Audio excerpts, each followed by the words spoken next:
Hello friends, welcome to our channel home science कक्षा। मैं doctor शालूगर आज आप लोग के लिए एक नया टॉपिक लेकर आई हूँ, general properties of textile fibre. जैसे कि हम जानते हैं कि हर फाइबर जो लेबोरेटरी में या नेचुरली बनाया जाता है उसे हम कपड़े में कन्वर्ट नहीं कर सकते।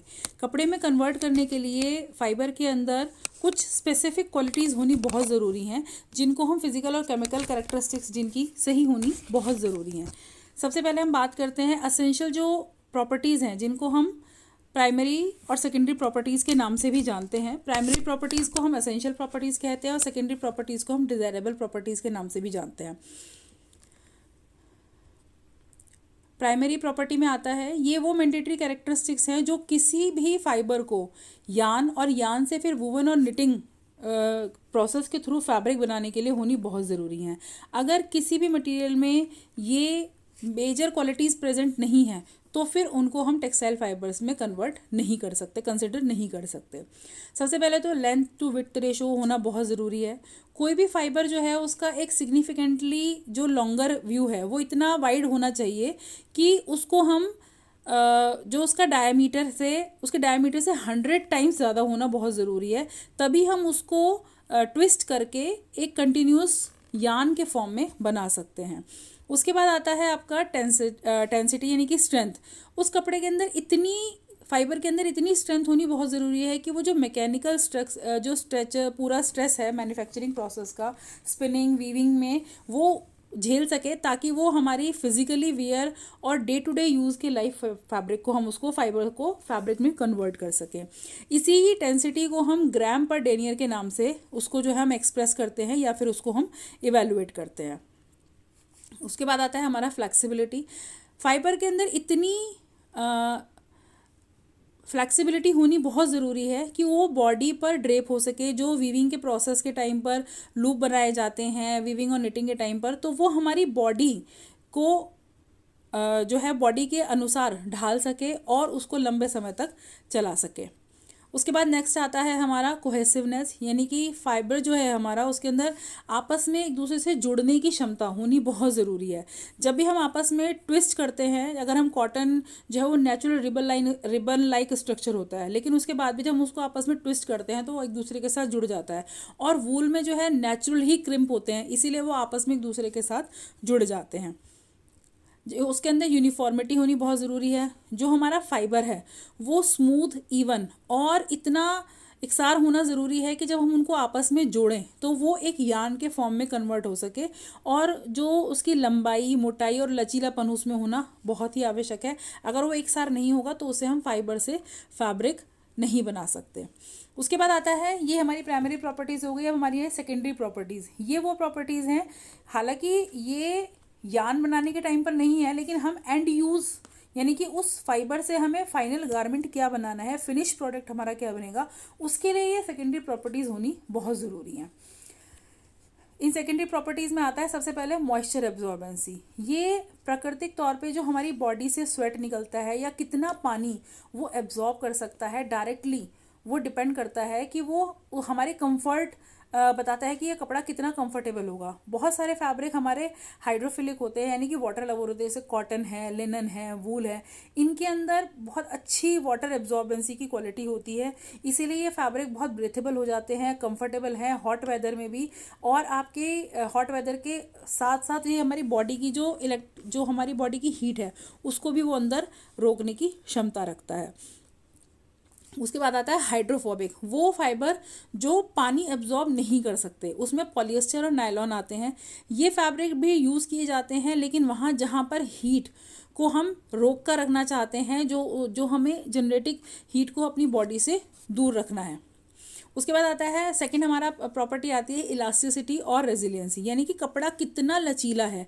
ये कपड़े के अंदर होना बहुत ज़रूरी है, क्योंकि हमारी बॉडी की शेप से वो तभी मैच कर सकता है जब उसके अंदर, उस कपड़े के अंदर लचीलापन हो। इलास्टिसिटी होनी बहुत ज़रूरी है कि वो कितने लंबे समय तक, अगर हम किसी कपड़े को फाइबर को खींच रहे हैं और वापस वो कितने समय में अपनी शेप में वापस आ रहा है, ये उसके लचीलेपन को बताता है, जो कि उसको की वेयरेबल क्वालिटी को बढ़ा देता है। इसमें जो स्पेंडेक्स और लाइक्रा, ये सबसे दो हमारे बेस्ट एग्जाम्पल हैं जो हम जनरली स्विम वेयर या अंडर आर्म्स के लिए अंडरवेयर बनाने के लिए यूज़ करते हैं। उसके बाद आता है रेजिलियंसी।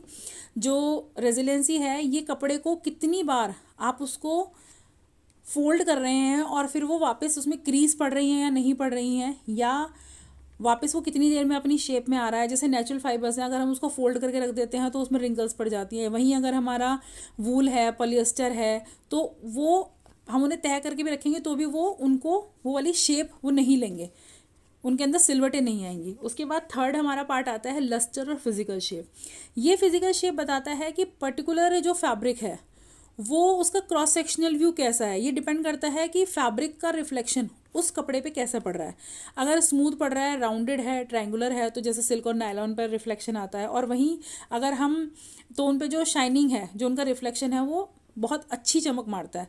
वहीं अगर वो हमारा कॉटन है तो वो किडनी बीन शेप्ड आता है, तो वो जो है लाइट एब्जॉर्ब कर लेता है और इसी वजह से जो उसका अपीयरेंस है वो मैट रह जाता है, उसका अपीयरेंस उतना लस्ट्रस नहीं है। उसके बाद आता है आपका स्पेसिफिक ग्रेविटी, यानी कि डेंसिटी कपड़े की कितनी है।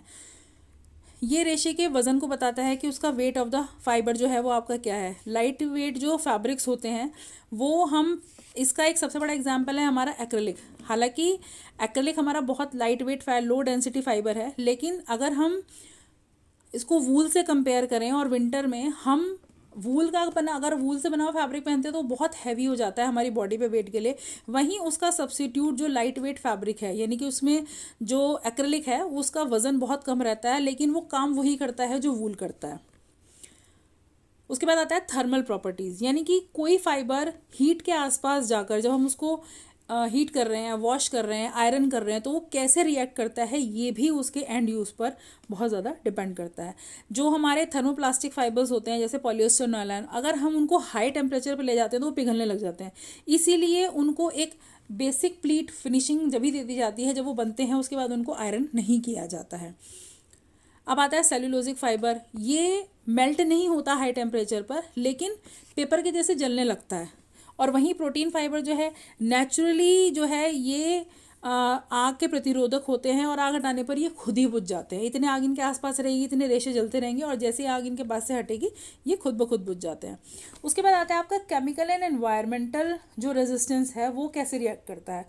अगर हम हर कपड़ा अलग अलग रिएक्शन देता है।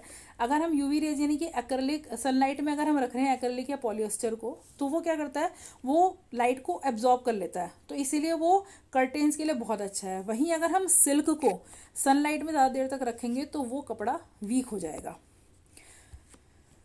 वहीं अगर हम केमिकल रेजिस्टेंस की बात करें तो कॉटन जो है वो एल्कलाइज के लिए वो हैवी डिटर्जेंट भी बहुत अच्छे से यूज़ कर सकता है, लेकिन अगर हम कॉटन को एसिड में धो देंगे तो वो वीक पड़ जाएगा। और वूल इसका उल्टा है, अगर हम उसको डिटर्जेंट में धोंगे तो वीक पड़ेगा, और हम उसको एसिड के साथ ट्रीट कर रहे हैं तो वो नहीं रिएक्ट करता है।